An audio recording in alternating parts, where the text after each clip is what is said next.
The broadcast is now starting. All attendees are in listen-only mode. Good afternoon. My name is Tracy Nyer, and I'm with the Virginia SBDC. I'll be your facilitator for today's webinar. For those of you who are not familiar, the Virginia SBDC is the largest and most effective provider of customized counseling and education for small businesses in Virginia. Most of our services are offered locally in 28 locations throughout the Commonwealth. Today's webinar is one of our educational offerings and as part of our ongoing webinar series, Google and Beyond, Marketing and Managing on the Web. Today's topic is Facebook Advertising 101, how to create effective ad campaigns on Facebook. All of our Google and Beyond webinars are presented by Ray Sidney Smith, a web and mobile strategist, author of Solo Most Success, Social Media, Local, and Web Small Business Marketing Strategy Explained, and president of W3 Consulting. If you have any questions during the presentation, please type those questions into the question window, and Ray will do his best to answer them. Without further ado, here's Ray Sidney Smith. Thank you, Tracy, and thank you to the Virginia SBDC for having me here on the webinar series. As Tracy said, today we're going to be talking about Facebook Advertising 101, and I'm looking forward to it. Also, as Tracy said, if you have questions, use the question panel now and ask those questions throughout the hour, and I'll be happy to either answer the question or lead you hopefully in the right direction on how to find that answer. If you have questions afterward, my email address will be on the final slide. I'm always happy to answer questions on Twitter. So go ahead and just at W3 Consulting, hashtag it beyond Google, and I'm always usually happy to answer questions there. Also follow at Virginia SBDC to learn about upcoming information about things that affect you there in the Commonwealth, and also new programs and events that are being published, like this webinar series, on the feed there at Virginia SBDC. So go ahead and follow them. Today's agenda is going to be about Facebook advertising. I'm going to try to cover the what, who, and how of Facebook ads, and this leads to kind of a disclaimer, which is that while Facebook owns Instagram, we will not be covering Instagram ads. I don't want to get into too many complicated buckets of Facebook ads. Facebook ads is a huge platform with a lot of purpose and value, but there are lots of these little tributaries that we can go off on, and I want to stick to kind of the core concepts of an effective Facebook campaign.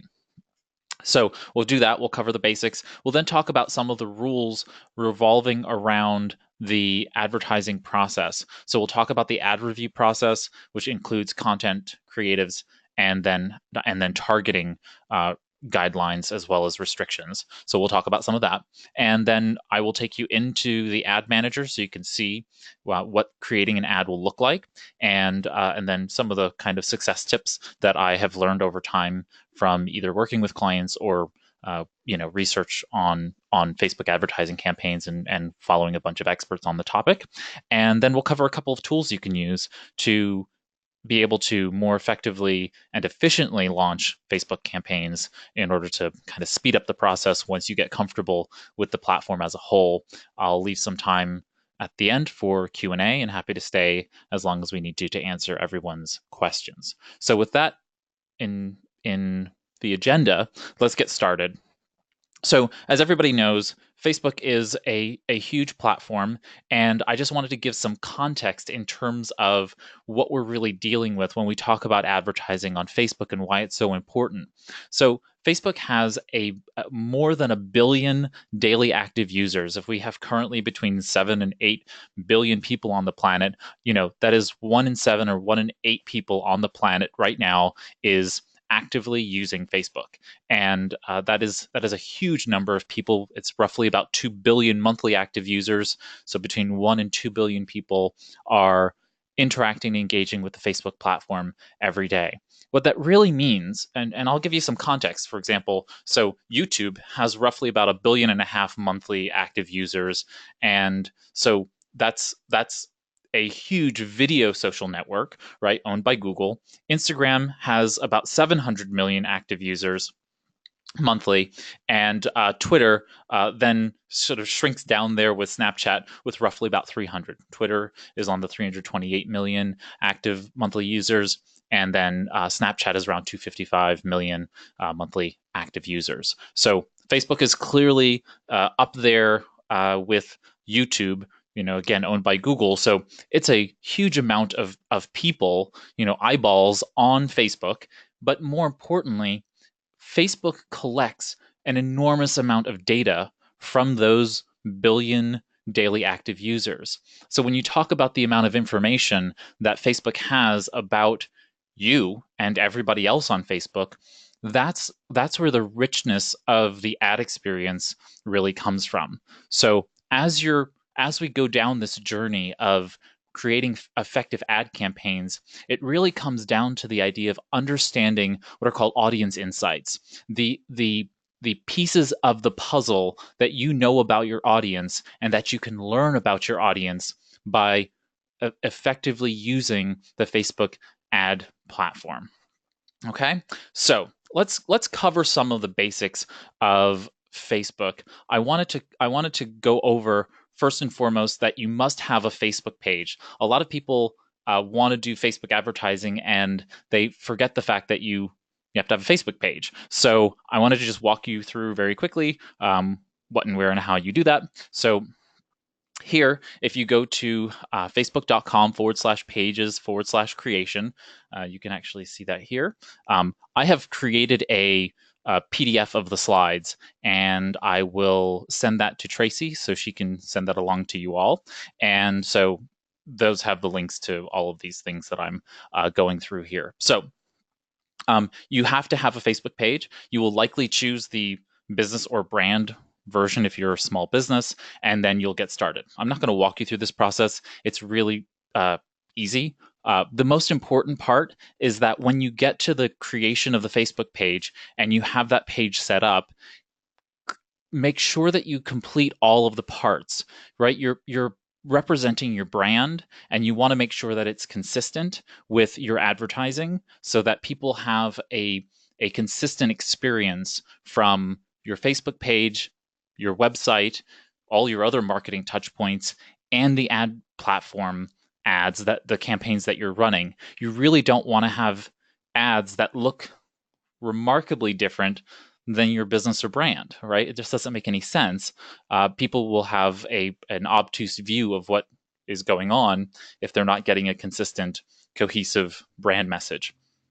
So make sure that you have a Facebook page, and that's a requirement for you to go ahead and run an ad.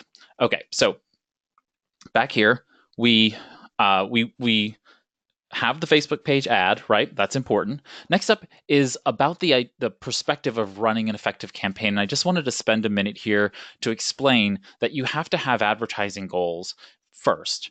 And a lot of people want to just jump into the ad manager, click that create ad button and start pumping out ads, believing that they're going to be ultimately effective for the business, when in reality, that is going to be a very poor use of your dollars, your ad budget, or what we call ad spend.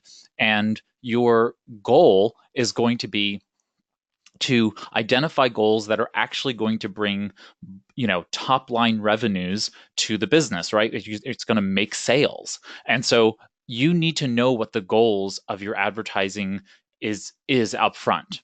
You need to sit down and say, okay, do I have an e-commerce store? Am I trying to drive local traffic into the business? And am I trying to do a combination of those things? You can have multiple goals, and that's perfectly fine.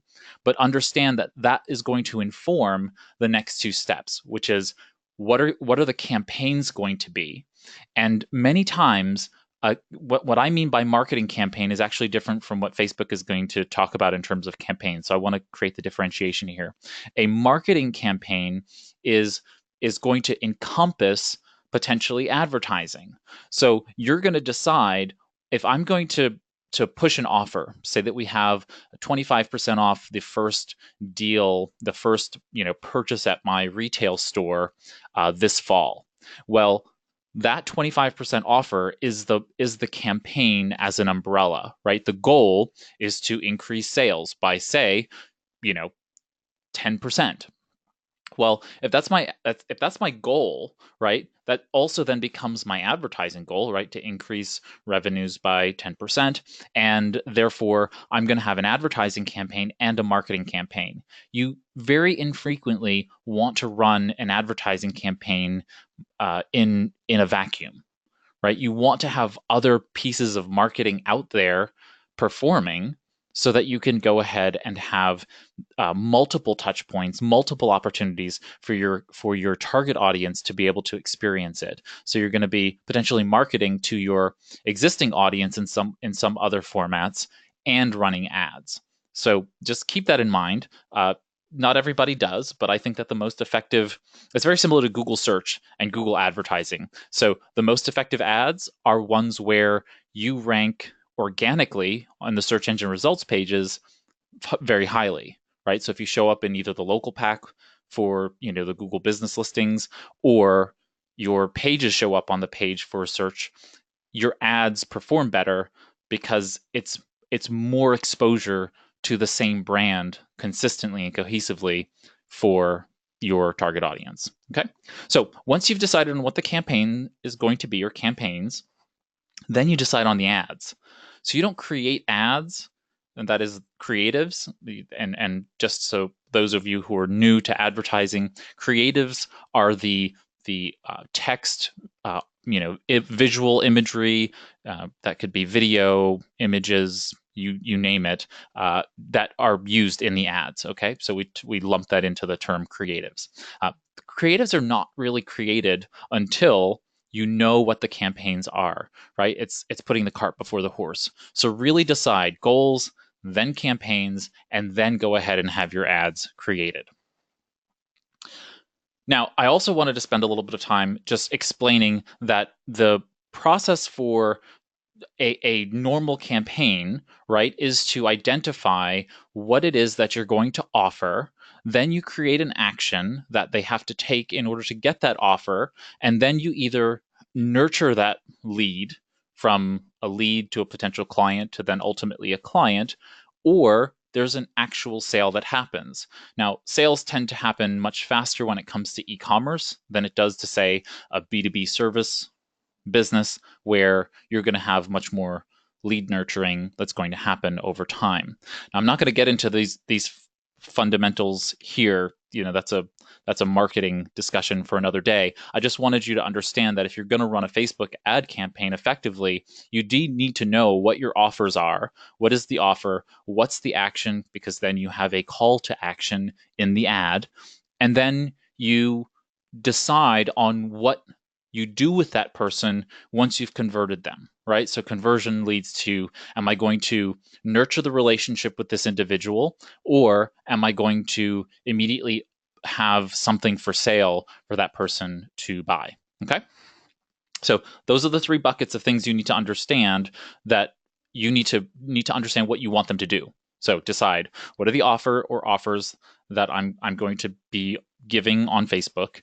It has to be something of value to the person, and that could be a unique selling proposition, right? We have the best product, but more often than not, it's something of high value that someone will actually want in exchange for giving up some piece of information, say their email address, or them coming to your retail store, or giving up their phone number for you to call them, what have you. But that's the call to action. Come do this thing to give up information about yourself, or do this thing, which is to buy my product. And then ultimately the conversion is the sale or the nurturing process. Okay.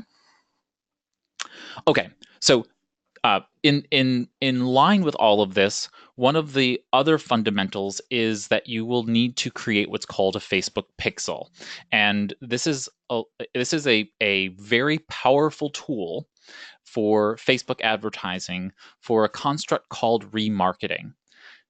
You probably have experienced this. You have visited a website and you browse that website. Say you went to Amazon or to some other website, and you were browsing around the store, and you came upon a product that you liked, maybe you're interested in, and you didn't buy it. So you left that site and you went someplace else, and lo and behold, there was an ad on that site for the same product you had visited just a couple minutes or maybe just a couple days ago. Well, that's what's called remarketing. And that's done through different mechanisms. Google Ads Google AdWords has this functionality. Facebook Pixel is Facebook's version of this. So what it really is Facebook putting a little bit of code on your website so that it's tracking your visitors such that when they visit your site and interact with something, that could be a specific product or a specific page on your website, then they are then tracked when they come back to Facebook. And I'll explain, Facebook's a much broader term than just Facebook, or they, they then are displayed ads when they come back to Facebook for the things that you want to market them for. And you can actually limit that to very specific audiences, which we'll talk about in a bit. But I wanted to show you just very briefly how this all works. So if we are on, so I'm actually inside my own personal Facebook account because I can't show you my client accounts. So I'm going to be, not going to certain places just for privacy purposes. But just to kind of give you an idea of what this all looks like, this is the Facebook Pixel page, and again, the link is in the PDF that you'll have. But you'll create this this Facebook Pixel, and you just click on the Create Pixel. And voila, it'll say Create Pixel, and you're good to go. You'll give it a name. Generally, it's just going to be your website. So you'll say, if I was creating this for, my podcast, I'll put Web and Beyondcast, and that would be the pixel that lives now. When I click Create, it'll give me a bit of code in order to do that. Okay, so it's very simple to create, and then it tells you how to implement that on your website. If you have a particular tool that you integrate with, you can also do this here under Partner integrations. And you can see that if you have an e-commerce solution, they cover most of the major e-commerce solutions and website platforms. There goes Squarespace, Wix, and WordPress, Infusionsoft, Salesforce, Soho, Google Tag Manager. If you're using the Google Analytics and Google Tag Manager products, you can get all of them into and integrated with Facebook so that it's helping track the flow of information back and forth between your site. And this will make a little bit more sense in a bit, but I just want you to be aware that this is one of the first things you'll want to set up. It's a little bit complicated in terms of understanding, but very easy to implement. So just come here, read the information, click on your appropriate, if you do events and you click on Eventbrite, it's going to walk you through connecting Facebook and the data flow between the two of them so that you have a more integrated experience and a better analysis and synthesis ability between those tools. Okay, so that's the Facebook Pixel Manager and managing those partner integrations. So now we have a Facebook page.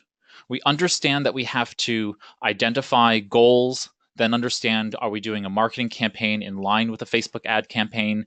And then we decide on the ads that we're actually going to run from that place. The next step is then to set up an Ads Manager account. So I'll hop out again to here, and I will take you over to the Ads Manager account, which is here. So I'm in my personal Ad Manager account, and you have to have an Ads Manager account. So that also means you have to have a Facebook account. So Facebook account, Facebook page, and then an Ads Manager account. And you get there just by going to facebook.com/ I think it's ads/manager. Again, the link is in the resource PDF that you'll have.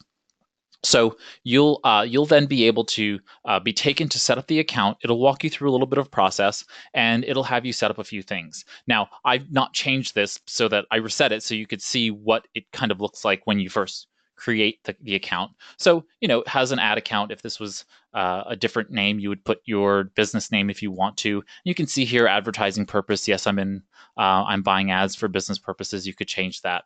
And the most notable thing for me is that it always seems to change the time zone to Pacific time. So I just like to obviously set that to Eastern, since we're Eastern time, and says, do you want to deactivate your old account? And it's like, no. And so it's kind of silly, but you just want to change the time zone, and then it says, oh, you want to create a new account. So remember that when you do this, it's going to create a new account for you. So do this first, and then you can just ignore the other account.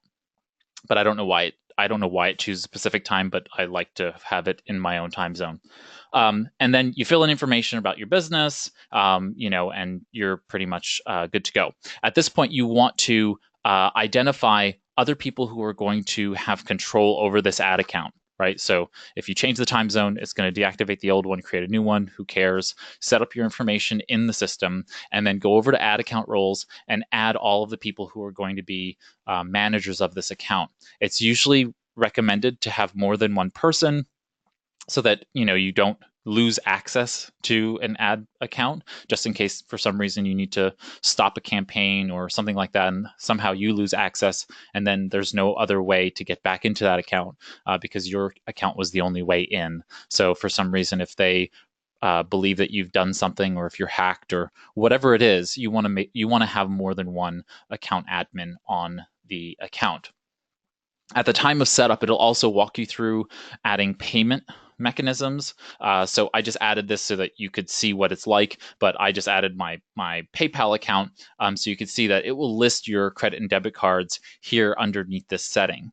At this point, you also want to make sure that you set your spending limits. Now, account spending limits are really important. So the ASL, or the account spending limit, is basically the max cap on your ad spend for the entire account. And so this is a personal account, so you can see I've spent almost nothing here. But if you click on set account spending limit, I can say, $10,000, right? I set that limit, and now what Facebook will do is, for all of the ad campaigns that I ever run on Facebook, it will not go above this amount. And so because I have that limit set, if for some reason we hit that amount, then I would have to come back into the ASL and set a new higher limit in order to continue any Facebook ads. Now, the point is to put a number such that you can stop potentially fraud. You can stop, somehow, if the account doesn't have a limit on one of the campaigns and it goes gangbusters and just starts winning all of the auction for campaigns, then you don't want it to be off the rails and for you to get a bill for some extraordinary amount of money. So whatever is going to be a reasonable limit for, say, the year, you put that number in, and then you update that limit. Okay, so set that account limit up front, and just save yourself the headache of potentially getting a very large bill at the end of the month. Okay. So next up is in the notification area. You will see that you have an option for you'll be able to see your account, and you'll see all the Facebook Ads Manager account notifications. You will then be able to change the email address to which it goes to. So, for example, if you wanted to turn off all of these and only turn on certain ones, or if it needs to go to somebody else and not you, you can do some of those things here. You can turn them all off, but generally I recommend you keep them on. You just turn off the ones you don't want, right? So you might take off, all of these and just include ones that you definitely want to do. So like if an ad's not approved or is approved, you might only want one of these or just both of these, but not the rest. So just make sure you turn them all on or off as necessary. Okay. So that's it. That's the account manager side, and then from there, you're kind of set up, right? You're ready to actually run your first ad. So I'm gonna open up the ads manager here, hop back over to the slide deck, and we'll continue on, and we'll be back here to run our first ad when we get there. All right.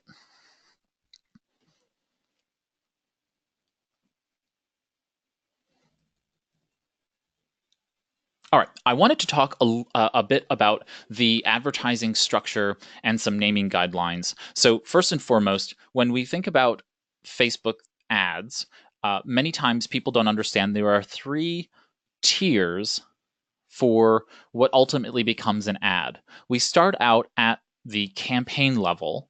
Then Facebook has what are called ad sets, and I'll show you this in the ad manager. And then you have ads. Now, the point of a campaign is for when we talked earlier about having a goal. So campaigns are your goals, right? It's what do you plan on doing to effectively, show that this campaign was a success. So what's an effective campaign? You might have goal number 1, which is to drive traffic to the website.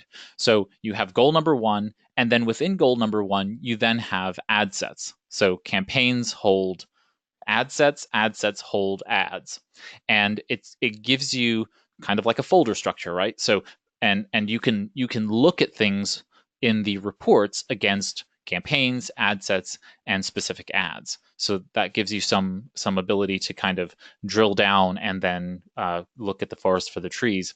And so then an ad set is what is the specific goal within the campaign for this grouping of ads. So an ad set is exactly what it sounds like, right? It's a group of ads that you can use to target specific people. So we want to be able to use ad sets to then drill down to a group of people for targeting purposes, audience targeting, and then specific ads to then be able to test what types of ads are more or less effective for that group of people. Okay, so we go from goal to groupings of people to individual ad performance on the ad level. So campaigns, ad sets, then ads. Now it's really important to also consider how you plan on naming your campaigns, your ad sets, and your ads. So, for example, if you have a specific objective, right? You have a specific goal for a campaign, you probably want to name that campaign what it is and be more specific than I wrote here, right? So I have goal 1, drive traffic to website. You would probably have something like, drive, 10% more traffic to www.mybusinessname.com in the next, year, right? You want to have a clear understanding, because once you have a bunch of these campaigns running, or you've run campaigns in the past and then you come back to find a campaign because you want to run it again. Say you start preparing for holiday marketing campaigns, you run a campaign and then you want to see what that campaign is from last year. You want to be able to quickly go back there and say, oh yeah, I want to duplicate that campaign and be able to find it. And most often than not, what I find when I log into clients' accounts is that the campaigns are just nonsense. Campaign 1, campaign 2, February, and it's like, what are these? What did you do with them? What was its goal? So really identify explicitly what the objective was, and you can consider some other things within ad sets and ads. So you might decide on what's going to be the product or service that you're going to be positioning or selling within an ad set. So you might decide that the ad set gives a fairly clear description of the target audience and the product that you're selling to them, or the offer that you're providing within that. And then on the ad set as well, you might think about using unique variables. So if you're targeting a particular group of people, say women between the age of 18 and 35, that might be something that you actually write into the ad set, right? Because it's about who you're targeting, and if it's very time specific. So then it would be August 2018 to October 2018, 3 months. And that way, when you see that ad set, you're fairly clear what that is, right? It's, offer 25% off for product A to 18 to 35 women, August 2018 to October 2018. And that way, when you look back at that article, at that ad set, you are able to very, very quickly identify one from the other. We want to be able to understand those. And so just be explicit, be descriptive in your names so that you don't get confused in the future. Okay. And yeah, so I think that's useful I hope that's useful for people to kind of understand that naming within the campaigns are important. Okay, I wanted to cover a couple of terms, and then we will kick into the ad manager. So There is a glossary on Facebook, and again, the link to that is in the resources slide, and so in the PDF. So you'll be able to click on that and learn about them. But these are some of the core ones. One you'll hear me throughout the rest of this say ROAS. ROAS is the return on ad spend. So you have a budget, right? You have an ad budget. That is the amount of money you've allotted to be able to spend on advertising. Ad spend is the amount of money that you actually did spend, that you were billed for. So, one's a forecast, one's reality. And so return on ad spend is what is, based on your metric, what is the return you're getting for the money that you have spent. So return on ad spend is just a term we use in advertising to say, what did you get out of this? Next are clicks. So in the Facebook ads world, versus just a mouse click, right? We take clicks in the Facebook world to understand as the total number of ads that have been clicked on, whether they be page likes, event responses, or app installs, and that's clicks. So when you're reading your billing reports or other kinds of advertising reports, that's what that means. CTR stands for click-through rate. Click-through rate is your total number of clicks. Note that it's the clicks from the prior term, right? So it's total clicks divided by the number of impressions, the number of impressions being the number of times a user has seen that ad. Now, it doesn't mean that the user looked at the ad. It just means that it was present on the page. Okay. Right now, across the entire Facebook ecosystem for all industries, click-through rates are roughly running around just less than 1%, so 0.9%. So you have kind of an idea. Now that fluctuates very widely based on industry, right? So some industries it's much lower, some industries it's much higher, but that's across all of Facebook. CPM is cost per 1,000 impressions. That is, again, ads displayed on page, not necessarily ads looked at by the user, and certainly it can include interactions, but it's not tracking the interaction like CTR. Okay, so someone might see an impression and interact and engage with it, but it's still just considered an impression if you are looking at it from a CPM perspective.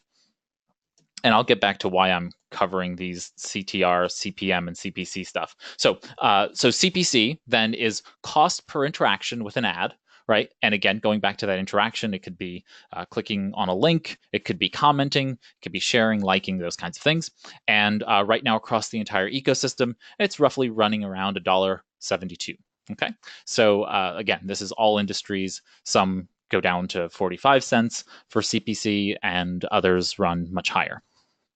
And so let's see, is that all of them? Yeah. So the reason why I go over the sort of CPM and CPC is that Facebook is a bidding auction for advertising. So when we think about these things, you're paying based on people's the amount of money that you are bidding in order to be seen by the audience that you want to be seen by for the ads that you're putting into the campaigns. Okay, so you want to really pay attention to how much cost per interaction, cost per 1,000 impressions, and so on and so forth, because that ultimately determines your return on ad spend. So if you're really monitoring numbers, you want to really understand those things on some fundamental level. And if you're confused about that, please feel free, and I'm happy to further explain.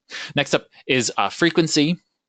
Frequency is the average of times an ad is shown to each person.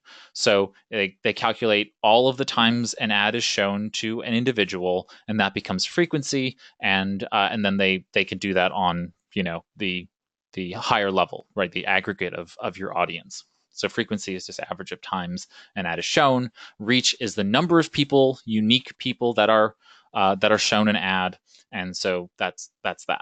I wanted to quickly run by you all to understand the difference between a Facebook ad and a boosted post. So I get that question a lot. What's a boosted post? In essence, a boosted post is a post that you have put onto Facebook on your Facebook page, and then you have pressed the little boost post button, and therefore it's being shown to more people than otherwise would be. right? So a normal Facebook post can be seen as low as 1%. Nobody or one person can see that post that you've put out. And so Facebook has created a kind of pay-to-play model where you can then take a normal organic post, a piece of content that you've posted to your Facebook page, and show that to a larger audience, more of your own audience or more of a broader audience than that. Okay. There is no call to action allowed within a boosted post. And there is no ability to take a boosted post on Facebook and move that or broadcast that onto the Instagram platform. So for those very reasons, I frequently tell people if you really, really have no idea what you're doing, I'm hoping that you'll have more of an idea of what you're doing after today, and you will understand that boosted posts are all but useless. You're generally paying to be seen by the people who already know you. If you are savvier about it, then to be seen by an audience larger than you, Facebook ads is a far more effective platform, and therefore you're going to get a much better ROAS. Okay, so you're going to get a much better return on ad spend if you use Facebook ads over boosted posts, especially since there's no call to action. If that's remember the model, right? Offer, action, call to action, and then nurture sale. If there's no call to action, you're just showing people content for the sake of showing them content, and there's really no ability to offer them something that then leads them to a call to action, except if the content itself asks people to do that, and the button is missing. So you're giving people a much less ability to, much smaller ability to have a very quick visual cue on what they should be doing, and that's just going to return you much lower dollar return for your investment. Okay, so let's cover some of the rules. There is a Facebook ads guide. Again, I've linked to that. And just a quick tip, keep your title lengths, your ad title lengths short. They say 4 words, and then your link descriptions to around 15 words. So you just want to take that down. Ad title, 4 words, link descriptions about 15 words, and you'll see that when we get to the ad itself. But I wanted to cover some of what the ad guide goes over because this is really quite important. So you have the Facebook ads guide, and so if you go to facebook.com/business/ads-guide, and again, this is linked in the resources PDF, but this is going to be a very important resource for you to go over, and you can see that it has about, video, image, carousel, and collection. These are different types of ad formats, and I want to cover those for you a bit.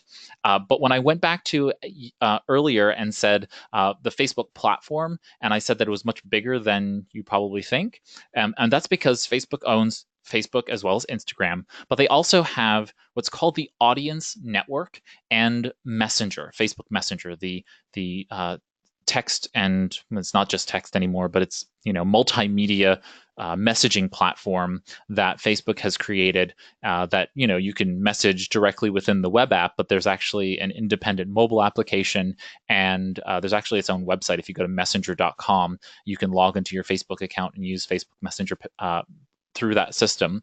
And so that allows you to actually run ads in certain circumstances and actually push advertising directly into the inboxes of Messenger users.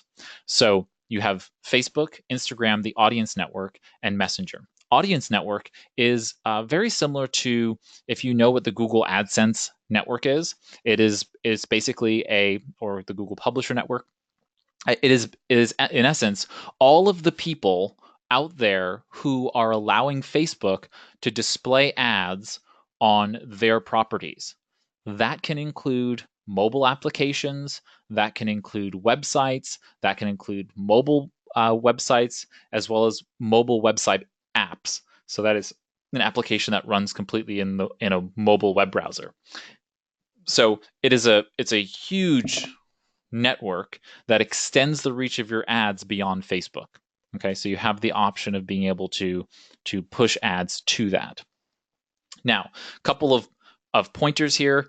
Generally, you're going to want to run your ads on the Facebook newsfeed and turn off all the others. And I'll cover that when we get to the ads manager. But your goal is to actually do some testing to see for your audience and your goals whether or not some of these other platforms and pieces perform better than others for you. And it's really an experimental process where you learn through experience by testing with small dollar amounts to see which things experience the more engagement and more return on ad spend. Okay, so different ad formats I think are really fun, and you can like deep dive into this stuff by clicking on the take a deeper dive. But the basics are you have images where you can put high quality visuals in front of your target audience. You could do video. Video is becoming far more powerful on Facebook, and so we'll talk a little bit about that. And then you have collections. Collections are for people who have e-commerce and you want to be able to display products to people, so you can put those into collections and display them as ads. You then have the carousel and slideshow, and the carousel, well, it's a carousel and slideshow, yeah, together. So carousel is up to 10 images or videos that you kind of can slide through, right? Kind of like a gallery of images that display as a single ad. So it's actually a pretty good, value, because you could put 10 images or videos into this single carousel, and then users can swipe through them. Now, this is really cool if you're trying to tell a brand story about a particular product or offer you want to provide. And so you can actually have the images communicate that by having multiple images that you can slide through, or you can take a much wider image and then break it up into smaller images. That would require a very high resolution image, by the way. But you're going to have a very, very large image that you can then break up, that's landscape.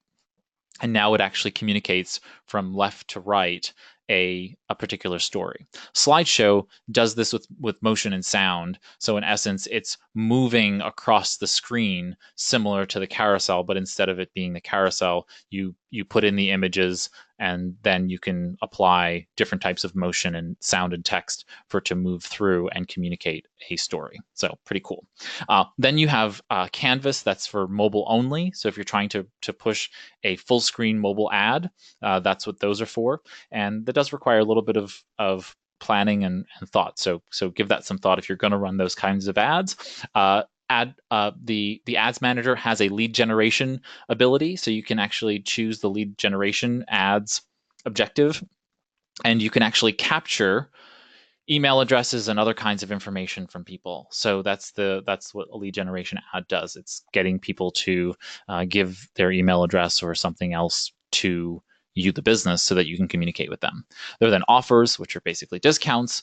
You have post engagement, which makes sense. You take a page post. It's similar to boosting, except that now you have the functionality of a call to action and the power of being able to slice and dice your custom audiences and other audiences, lookalike audiences and custom audiences, which I'll talk about in a bit more fully. Okay, you then have event responses if you're putting out an event, and then page likes. So increasing your page likes, and it's always good to have some level of engagement with the page likes, and so you want to have some data there already, so that you can go ahead and increase your data. And in the case of a custom audience, I believe it requires 100 page fans. I'm sorry, lookalike audiences, which I'll explain in a bit. But you have to have at least 100 fans in order to even be able to open up that ability for lookalike audiences. So this is the ads guide. Like I said, you want to go through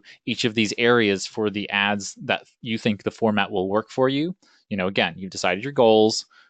That's the campaign. You decided whether you're going to run a marketing campaign alongside your advertising. And then when you've decided, oh, well, these are the ads that we want to run, what's the format that they're going to be? You now come to the Facebook ad guides and you can go ahead and do that. Let's see. So let's go ahead and look at the ads manager. So, we were going to cover some of the policies. So let's see. Let's cover some of the policies. I apologize. So let's talk a little bit about the ad policies for running ads. Facebook is and has a a wide number of controls and puts your ad through a review process. Every ad goes through this process in order for it to be shown on the platform. And this is, of course, done for the safety and security, but as well as the quality of the ads that are being shown on the platform. So it's really important that you learn about that. Facebook has this wonderful program called Facebook Blueprint, and it is actually a teaching platform for how to use the Facebook ad platform. So if you go to facebookblueprint.com, you can log in, and it's free, and they walk you through these various things. So they walk you through the ads process. You can see it takes you about 4 minutes, and then they have key policies for content, key policies for creative, key policies for targeting. I wanted to just cover just a brief few things of these because they're pretty important.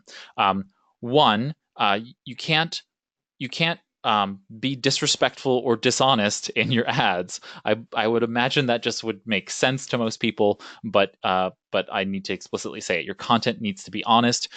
You can't lie. No explicitly sexual content that is implying nudity or showing cleavage, or unnecessarily showing or focusing on specific body parts.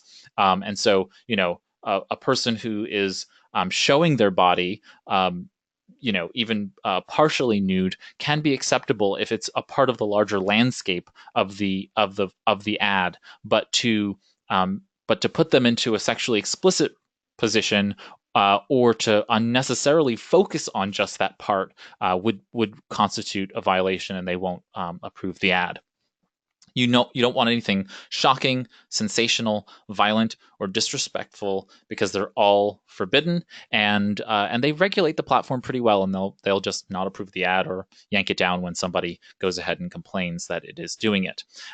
You can't use highly personalized data about people. So, for example, if you say something like, get some custom business cards, right? That's a legitimate call to action. You can't say, "Hey, Tracy, come get some custom business cards for your organization." That would be creepy. And so Facebook doesn't want you to do those kinds of things. So even though you may know the target audience that you're going after, and you can target down to literally sometimes an individual, they would block you from being tailored to exact people, or too much personalization of that kind, because it would just be discomforting to the person. Alcohol is regulated. So is financial services, health and fitness, and dating sites. So these are just naturally common sense things. So when it comes to targeting, right? So now we're in kind of the targeting area. You have, if you're selling anything that has alcoholic, they have to be of the legal drinking age in the jurisdiction in which you are presenting that ad. If you're providing financial services, they need to be 18 plus, 18 years or older. That's the same with health and fitness. So if there's anything in the health and fitness space, they have to be 18 years or older. And if you're a dating site, they require you to get approved for whatever dating service or site you are presenting, and then they have a whole bunch of other requirements, and it's all inside the ads guide. But there's a clear set of requirements that you have to go through every time you want to put out a campaign. So again, I know this seems like a quite a bit of work to get to this spot, but if you don't do it, you're going to waste a lot of time getting your ads rejected, and then you're going to get demotivated, and you're not going to get to actually placing ads on the network. Okay, so really consider your investment of time in doing all the front work that I talked about, so that we can get to here, to the actual ad creation. So here's the ads manager. And it's important for you to go ahead and identify a campaign. And in this case, you have two options when you go ahead to create an ad.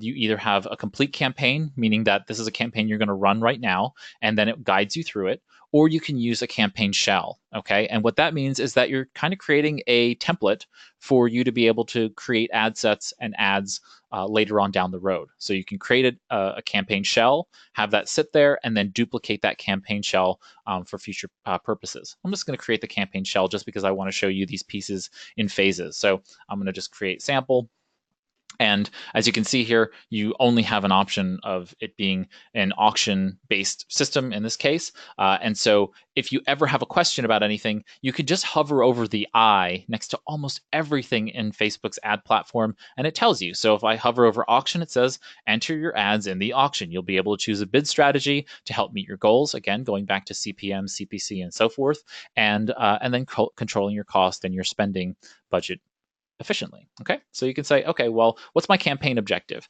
And you can see here all the various campaign objectives. Now, once we get back into this system, when you're looking at all the campaign objectives, actually, I'm going to save the drafts just so you can see what I'm talking about here. Let's go. We're going to click on, let's close that out, close, click on create, and I'm going to go back to the, oh no, I wanted to, we'll just call sample 2, auction, traffic. That's fine, save.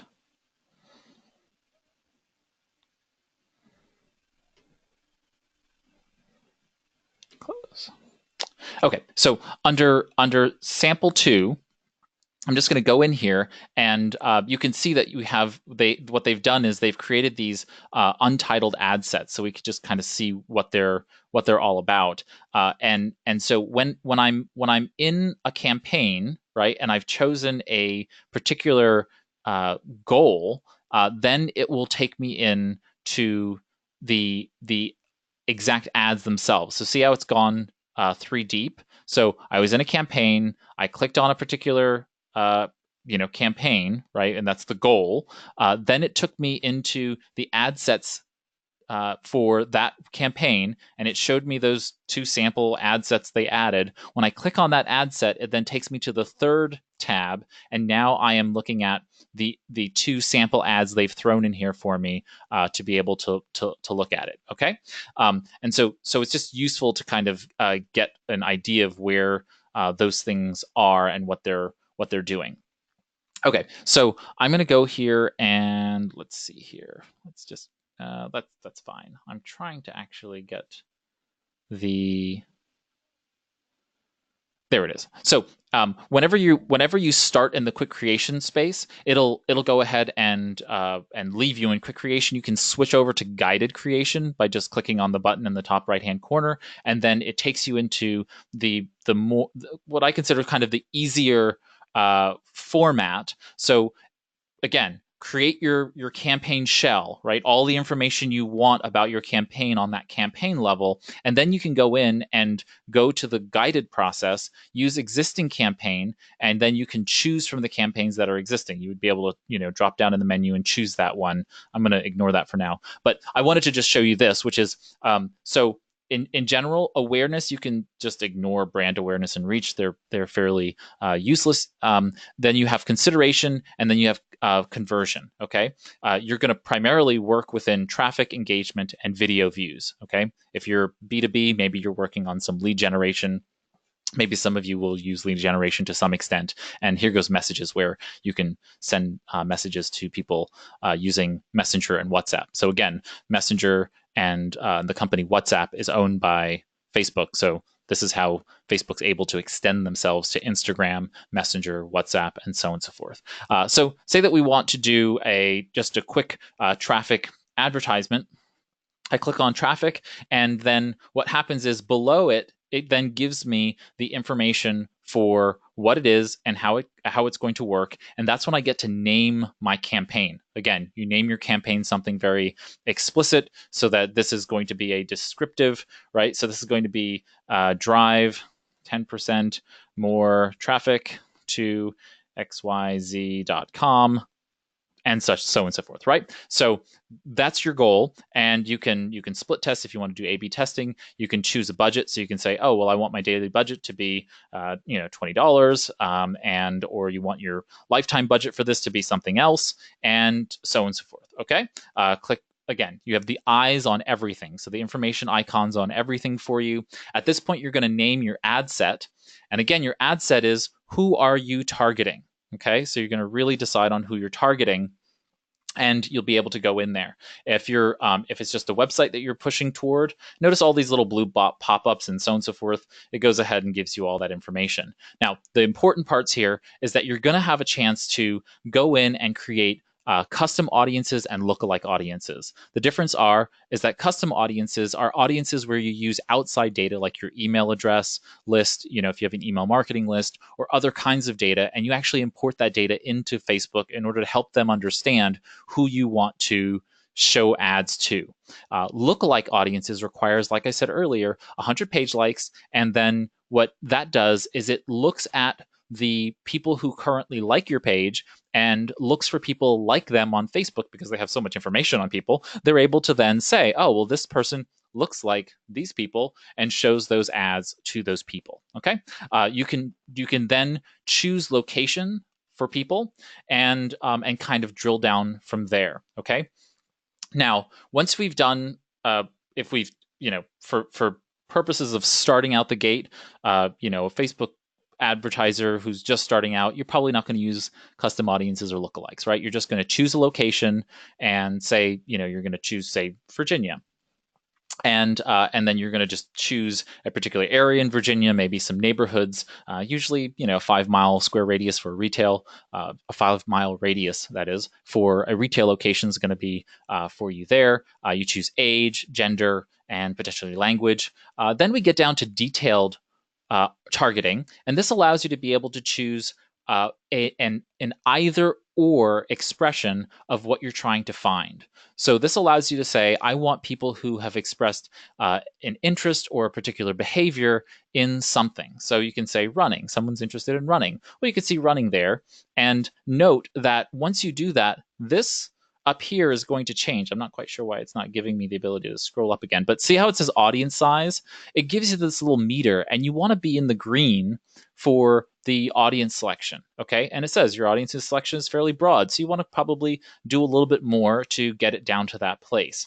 Now, once you have done this, you can start saying, people who are interested in running and something else and something else and something else and something else. And again, it's an either or expression. So it's going to show people who have shown interest in any of these things. Then you can actually narrow the audience by excluding specific groups of people. For example, you can take your email marketing list and say, I don't want to use a lead generation ad for anyone that's already on my email marketing list. That makes sense, right? So you can actually then limit your audience based on those things.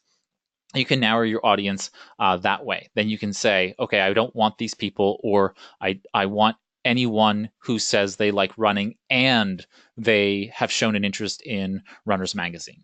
Okay, so you start doing the detailed, audience. You can then save that audience, and I suggest you do this so that you can then replicate that in the future for other ad sets. Okay, so you might decide to create a campaign shell, create an ad set that includes your base target audiences. Say if you have 2 or 3, and then those get to sit there as templates, and then you can just copy them over when you're ready to. Okay, so just very helpful to be able to use some of these things. Next up is the automatic versus edit placements. For new advertisers, you're probably just going to use automatic placements. As soon as you get to an intermediate level, you are likely going to turn off all of these for all of the platforms except for the Facebook feeds. Okay, for the actual Facebook feed. So we'll probably turn off all of these. Again, like I said, when you first start out, you might run it against the automated placement because it's going to choose what it feels is best for you. But then you're probably going to run individual ones, right? So you're going to run Facebook feeds, see how it performs. Then you might run Instagram feed, see how it performs, and so on and so forth. Okay. At that point, you want to see how it will show on mobile devices. And generally, when we talk about video, we want to make sure people are connected to Wi-Fi when they're watching video because people are usually on the move, right? If you're not on a Wi-Fi network, that means you're probably out in the world, and so it's going to perform worse. So you want to select only when connected to Wi-Fi if it's going to be video. So just keep aware of that. You then get to choose your budget and schedule. and you can set a start and end date and all that other fun stuff.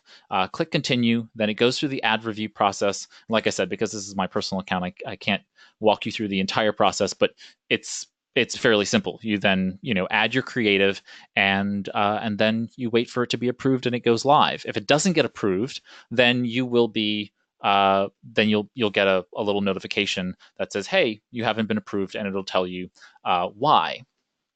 I wanted to cover, I know that we're running up on time, so I wanted to cover some of the tools that you can use for purposes of kind of getting to the next level, in doing Facebook ads. So one is a product called Ad Espresso, and it's actually brought to you by Hootsuite, and Hootsuite's the social media dashboard, of which I'm a Hootsuite Global Brand Ambassador in full disclaimer. But so Ad Espresso is a tool that allows you to be able to run and manage effective Facebook campaigns, but it also has this really great tool, which is the Facebook ad examples. So for example, here I can type in podcast, and it can show me ads across that network. So if I click on Find Ads Now, it's going to do a little search, and it's going to look for, well, let's just type in something.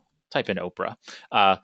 It's going to look across the network and give me examples of ads that include Oprah. I'm not sure why it's not showing it to me now, but the point is that it gives you some examples of ads that are performing well, so that you can then use it for your own. You kind of get inspiration from that. So I like Ad Espresso for both managing Facebook ad campaigns, but also for the Ad Espresso ad examples that it provides. Next up is a tool called Swiped. So if you go to swiped.co, swiped.co actually is another one of those inspiration example types of spaces. So this gentleman actually looks at ad campaigns and then writes up these descriptions, giving you a fairly good understanding of why this works or doesn't work. So you can download it as PDF and all that other fun stuff. But if you go to swipe.co, I'll actually take you back here so you can see. So if you go to swipe.co, then here you can choose from the drop-down menu, Facebook ads. There it is, Facebook ads. You can see that there are 38 of them. And then what you can do then is look at the various Facebook ads and see which ones you want to look at, the ones that may be relative to your business, comparable to your business, and say, okay, well, what's good about this ad? What's not good about this ad? What can we replicate in our own campaigns, and so on and so forth. So it's just a good place to get some level of inspiration. Next is Facebook actually puts out their own iOS and Android apps for the Facebook Ads Manager. So if you go to Facebook Ads on the App Store and also to Google Play, you can find those there. Hootsuite has their own ads platform product, which is actually very, very slick.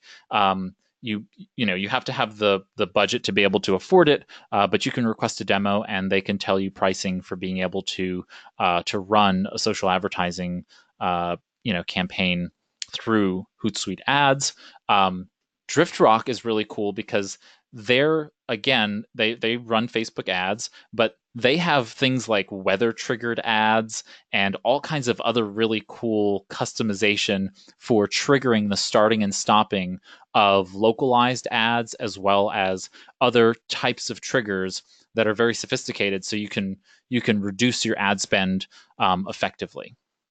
And last but not least is PageModo. And PageModo allows you to be able to not just run the Facebook ads, but actually create the ads on the fly for running your Facebook ad campaigns. And I think it does it for Google and LinkedIn as well. And I just think it's a really cool tool for being able to not only create your ad creatives, run them through the targeting very simply, and then be able to understand how your ads are performing from there. So I know that we are on time, so I'm going to pass it over to Tracy, and then I'm happy to stay after and answer any questions that we have. Wow, thanks, Fred. That was a lot of information. I'm going to go ahead and close the webinar out. So those of you that do want to have other things that you need to get to can do that. We do have quite a few questions, so we'll start asking those as soon as I kind of close out. Thanks everyone for participating today. Today's webinar was recorded and it'll be posted on the Virginia SBDC website under live webinars and recordings. Tomorrow you'll be receiving a follow-up email on the webinar, and there'll be an evaluation link in there if you could help us to continue to improve our training by taking the time to fill it out. I've also posted that link in the chat window. I will be emailing everyone that attended the webinar the PDF that Ray has referred to. And our next webinar is September 20th, Pinning for Profit, Publicity and Purpose, Pinterest Marketing Strategies for Small Businesses. So let me go ahead and start with the questions. Ray, one of the questions was asking you to put the terminology slide up again so that they could relook at that information. So if you wouldn't mind doing that, and then I'll ask some other questions. Sure. So there are two slides. I'm sorry, there are two slides. So this is the first slide. It was the first one they were okay, wonderful. I'll leave that there for a minute and then I'll jump back. There we go. All right. Is there a way to determine the cost prior to getting a surprise bill on the ads? If you mean in terms of ad budgeting, yeah. So the idea is that every, I apologize if I didn't say this explicitly enough, but every ad campaign that you run, you can set an upper limit on that campaign. So right at the start, when I opened up that ad campaign in the campaign shell, it gives you the option to say what's the total budget for this, either daily or a lifetime limit on that. So you can say, I don't want to spend more than $50 on this campaign, right there up front. And then on each ad set and each ad, you are also able to set a budget limit. So again, if we go back here, see how, I'm sorry, it's each campaign and each ad set you're allowed to set a budget on. And so remember, you have the account level spending limit, you then have the campaign limit, and then each ad set has its own budget. So you're actually capable of limiting on 3 levels. The important thing is not to overly restrict yourself to the point of an ineffective campaign. You need to kind of understand how much money you want to spend on a campaign and on a particular ad set for the group of people you want to target. Okay, so just keep that in mind. Great. Are ad limits limited to 30 seconds ads if on video? So I'm not sure what they're talking about, but yes. So there are limits on the lengths of the videos. It depends on the ad on the video as you're presenting. So some of them will be 30-second limits, and on Instagram they're different, and I actually don't know them. So it really depends on the platform you're sending them. I think the audience network is also different. I would have to look that up, but if you want to send me an email, I can send you to the exact area in the ad guide, the ads guide that goes over the video limits. Is there still a way to reach a specific target audience since they've removed some of the more specific metrics, i.e. shopping habits, credit cards, household income, etc., the same way one would use negative keywords in AdWords to keep them from showing to the wrong customer? Yeah, it depends. The reality is it depends on the audience you're trying to reach, and so in certain circumstances, absolutely, you can narrow it down to an individual almost. That's, again, slightly creepy, but for being able to look at it in terms of geographic region or to a specific data set of people, that will typically require a custom audience now, as opposed to being able to get that data directly from Facebook just because of the new requirements. So most of this will require a custom audience where you're using your data either from your e-commerce system through a partner integration or by uploading data from your email marketing system, and depending upon how much, say if you have a MailChimp email marketing form that's collecting a good enough amount of data about a person, you can then use that data as an upload to the custom audience for either increasing your audience, you know, uh, uh, the size of your audience, or excluding those people so that people similar to or those people explicitly are not seen. So there are ways to do it. Again, I would dig into the Facebook Blueprint course on the advanced targeting. Also, if you're an e-commerce platform, when it comes to setting up campaigns, the end goal is always sales, but that requires exposure/traffic. Should you opt for the middle column to increase traffic, or go to the conversions column and use catalog sales? Yeah, so it's always about first increasing your overarching lead generation, and then going for conversion, right? So and conversion through typically remarketing. So you're gonna go for the engagement, then you're gonna go for conversion thereafter uh, through remarketing. For a small business new to Facebook advertising, how can one determine a reasonable budget to Facebook start advertising? Well, you can say to yourself, I only want to pay upwards of $100 per month, and I want to test, five ad sets, right? So that there goes your budget, right? You just divide that and across them, and see what data you get out of it. You can do a lot in terms of data analysis with a small amount of money on Facebook ads, similar to Google AdWords, right? You can just put out a lot of little tiny advertising ad sets, small campaigns, but very explicit ad sets, and that way your variables are highly specific. There are a lot of them, right? So if you're going to do this, you've got to have a lot of ad sets to be able to get enough data to say this is performing versus this is not. So every business I come across is going to have a different budget. I can't say for you specifically. If you want to email me, I'm happy to give you my thoughts on it. But the idea here is that you choose the amount you can spend. I know that off the cuff people say 10% of revenues should be dedicated to marketing and advertising. So if you're depending upon advertising, then you can take some portion of that and put it in. But the reality is that you decide on how much you can afford to put into it, and then run as many ads as you can in that budget amount to get as much data as you can to then optimize the next week, month, however long it takes you to get enough statistically significant data. Great. Two more questions. Well, the first one, to the person that asked if Ray has strategies for advertising via YouTube and Google, I suspect that's a bigger question, and Ray and I will talk about that offline and see if it's worth doing a webinar on those, since it's not Facebook related. And then, so the last question is, how do I get friends to like my wife's business page? So that's where you actually would use that first column for brand awareness and getting people to like pages. So the page likes, um, engagement can also be used.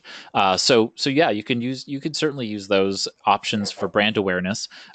Generally, you want to be putting out good content, so that ends up being a content strategy issue, not an advertising issue.